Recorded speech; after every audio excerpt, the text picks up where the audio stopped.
The Midnight Umbrella Market.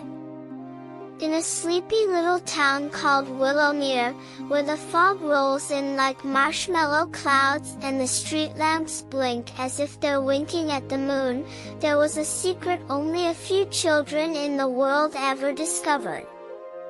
It all began with a boy named Theo.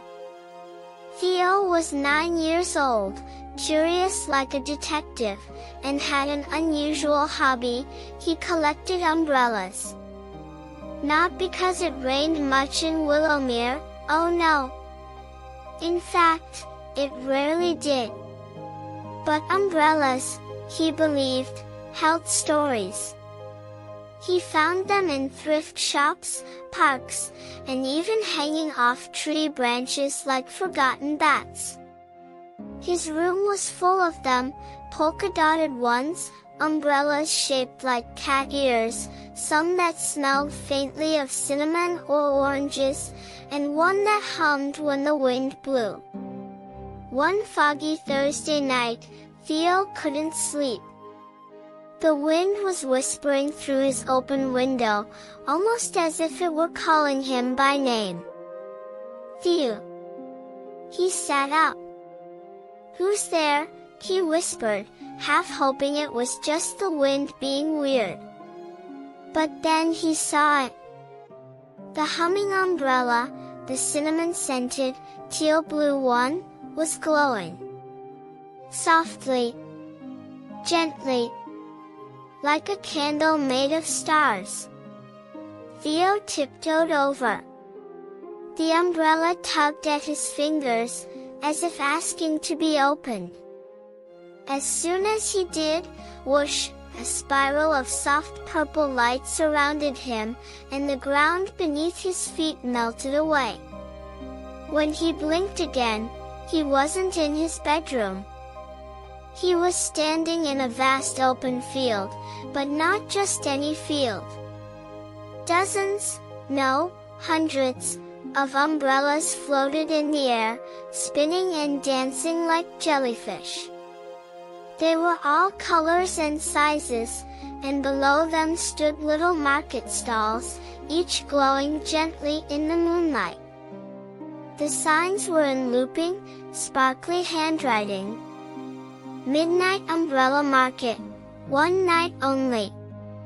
A bell chimed in the distance.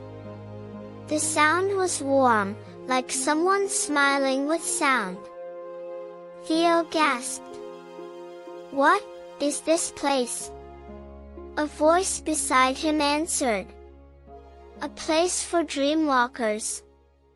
He turned to see a tall woman in a cloak made of velvet clouds. Her hair shimmered like frost on glass, and her eyes twinkled like she'd swallowed the whole night sky. "I'm Maribel," she said, bowing. "Caretaker of forgotten skies. You're a collector, aren't you?" Theo nodded slowly. She smiled. "Then you've earned your invitation." As they walked between the stalls, Theo saw the strangest things: umbrellas that whispered jokes, ones that could sing lullabies, some that projected entire stories in the air when you twirled them. One even rained lemon drops when you opened it. A stall vendor with a mustache shaped like lightning bolts leaned over and handed Theo a folded green umbrella. "Try this one," he said. Theo opened it, and suddenly, whoosh, he was standing on top of a giant blueberry muffin floating above the clouds. "Whoa!" he shouted. "You like it?" the vendor asked, grinning. "That's the muffin glider." "Sweet, right?" Theo laughed so hard he nearly fell off the muffin. Back at the market, Maribel led him to a special section marked Umbrellas of Lost Moments.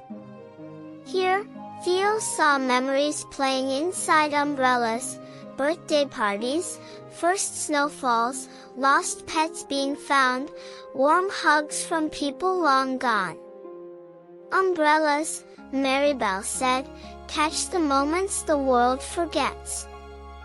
Theo's heart filled with wonder. He had never imagined umbrellas could do all this. Then came the final stall. A single umbrella stood there. Black, simple, ordinary looking. No sparkle.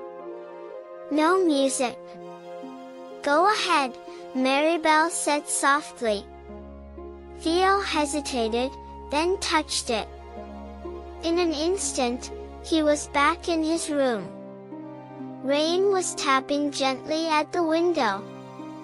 The glowing umbrella lay folded at his feet, as if nothing had happened. No fog. No stalls. No flying muffins. Just silence. But when Theo looked around, he noticed something. His other umbrellas had changed. The humming one now glowed a little brighter. The cat-eared one purred softly. And when he touched the cinnamon-scented one, it whispered, "Thank you." Theo smiled. He now knew a secret. There was a place that only opened at midnight for those curious enough to follow the wind. And he would wait. Every foggy night, every whisper, every flicker of magic, because the midnight umbrella market was real. And maybe, just maybe, he hadn't seen all of it yet.